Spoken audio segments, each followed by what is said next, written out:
বোদের বাড়ি পূজা হবে, তো আলতা পরব নি, সেটাই কি আর হয়? তো এবারে আলতা পরতে গিয়ে ভাবলাম একটু ডিজাইন করি। ও মা গো মা, ও তো কোনো ডিজাইনই জানিনি না, মানে কি বলবো, ছোটোবেলা থেকে কিছু ড্রয়িং ট্রয়িং শিখিনি, কিছু না, ডিজাইন কী করে জানবো? তাও আর কি এই ফুটকি দেওয়াটা শিখেই দিয়েছি পুরা।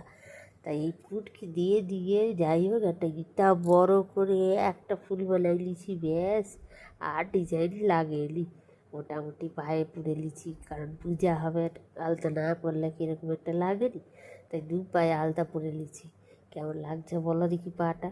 সব সময় পড়িনি, মাঝে মাঝে পড়ি বলেনি, মানে মাঝে মাঝে মানে কি পূজা হলে পড়লে খুব ভালো লাগে। তারপরে বাড়িতে যদি আমার মেয়ে থাকে আর তাকে পরাবো নি, সেটাই কি হয়? তাকে পরাইছি, সে দেখো পুরা ঘেটে ঘুটে কি করছে।